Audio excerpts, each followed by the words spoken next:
Thank you, Mr. Chairman. I'd also like to take this opportunity to welcome our newest member of the Financial Services Committee, the gentleman from Pennsylvania, the 12th District, Keith Rothfuss, who's joined us today as a new member of the 113th and freshman class. Welcome to you, Congressman Rothfuss. In our quest for more clarity here, Mr. Alvarez, let me take a little different tact.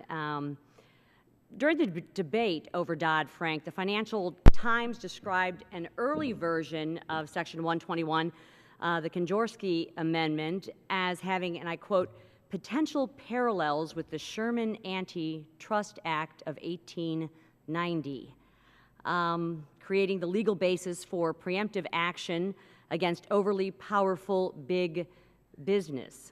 And also noted that the early version of Section 121 would allow regulators to break up even healthy financial companies. In your view, are there potential parallels between Section 121 and the Sherman Antitrust Act, sir? If you look hard enough, there's parallels between any two things. So that's a yes? So I think that there are some parallels. It is true that 121 can apply to institutions that are healthy and not failing. So there's a parallel there. I think it's also true that the Sherman Act allows prohibits monopolization. So it's a forward-looking as well as backward-looking statute. I think the difference there is that 121 requires that the institution actually pose a grave threat. It's not might pose a grave threat or could at some other time. And let me pick up on that. Then does it have to pose a grave threat, Mr. Alvarez, or in fact, does 121 give regulators the authority to break up a healthy financial company?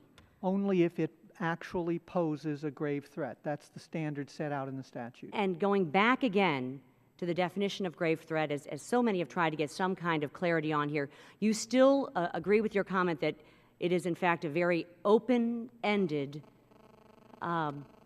definition? So I don't think I said that it was open-ended in the sense that it has no meaning. I think it has to be considered in the context of the other parts of the Dodd-Frank Act. So there are a number of provisions, and the chairman alluded to this in his opening remarks.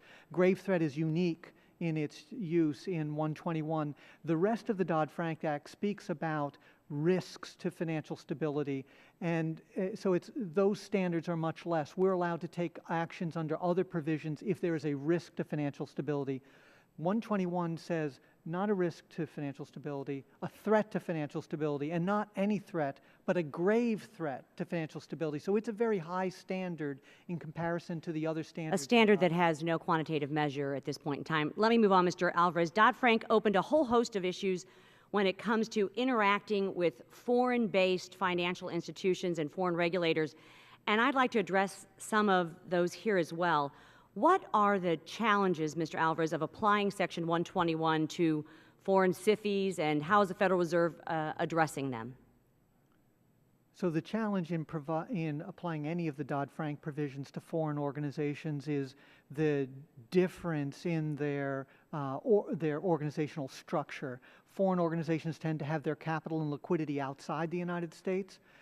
They could be very, very large, $1 trillion, $2 trillion, $3 trillion, so as large as U.S. organizations, but have only a small piece in the United States. So you have to take into account both their large size worldwide and their presence in the United States. That requires a different kind of balancing than, for example, looking at a U.S. organization. And to that point, Section 165 of Dodd-Frank, regarding it, does the Federal Reserve plan on consulting with home regulators of foreign-based companies when determining whether that company's living will, for instance, is deficient?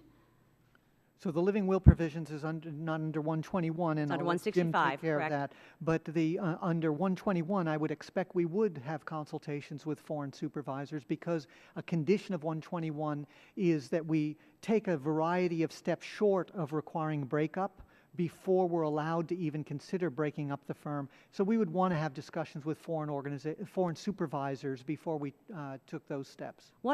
And my time is running out, but what if the Fed imposes sanctions as a result of a deficient living will? Would you consult with those home regulators? Yes. Mr. Wiggin? Yes, Great, thank you. Mr. Chairman, back.